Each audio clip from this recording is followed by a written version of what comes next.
contexte de démolition du Code du travail. La Cour de cassation a rendu 2 arrêts, l'arrêt Continental et l'arrêt 3 Suisse, pour réaffirmer que le co-emploi est un levier par lequel les salariés licenciés économiquement dans les groupes peuvent mettre en cause la responsabilité juridique et financière de la société mère. Alors, pourquoi ces 2 arrêts sont absolument inséparables? Parce que dans Continental, la Cour de cassation explique pédagogiquement ce que les salariés n'ont pas réussi à démontrer pour que la société mère Continental en Allemagne soit condamnée. Et dans l'arrêt 3 Suisse, la Cour de cassation explique tout aussi pédagogiquement ce que les salariés ont réussi à démontrer pour que la société mère de la firme internationale 3 Suisse soit, en ce qui la concerne, condamnée.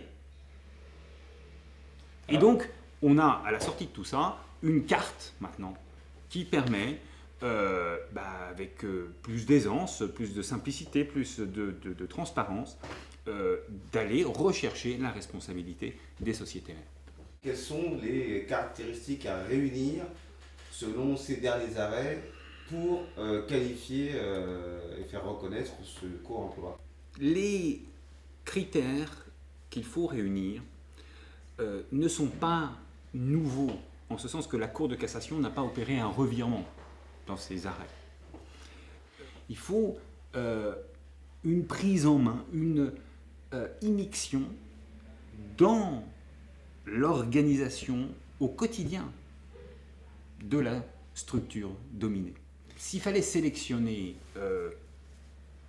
l'un des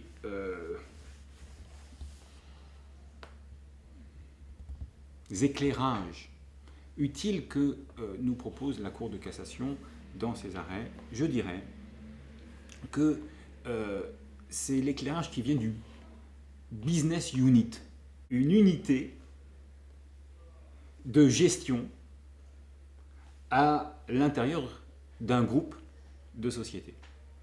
Et cette unité de gestion à l'intérieur d'un groupe va évidemment réunir à l'intérieur de la dite unité plusieurs entreprises.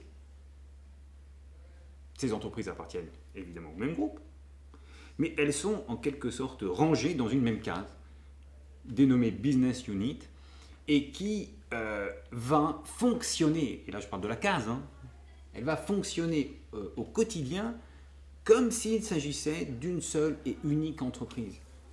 Dans ce groupe-là, 3 Suisse, c'est organisé sous forme de Business Unit, et la Business Unit à laquelle appartient la société française qui a officiellement licencié les salariés, cette Business Unit fonctionne avec une direction qui lui est propre, avec un organigramme qui lui est propre, avec un certain nombre de managers qui interviennent dans chacune des entreprises membres de la Business Unit, comme si ces entreprises étaient totalement transparentes, comme si ces entreprises étaient de simples succursales dont ils avaient la responsabilité.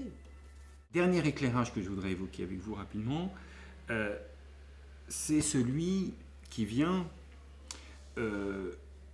de l'exercice d'un mandat social dans la société dominée par une personne qui est salariée de la société dominante.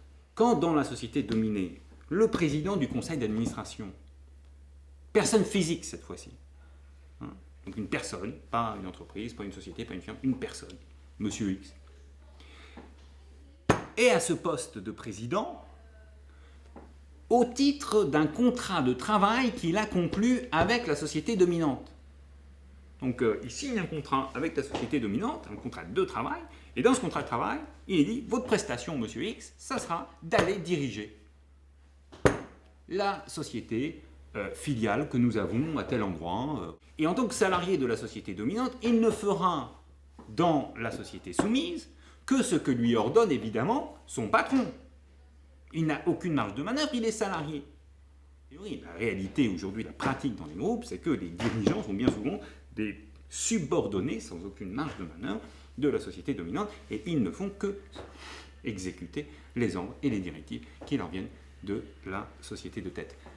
Voilà, ça c'est encore un repère que la Cour de cassation nous propose d'utiliser pour établir cette prise en main opérationnelle, efficace, totale de la filiale par la société mère, prise en main qui aboutit, encore une fois, à la qualification en co-employeur.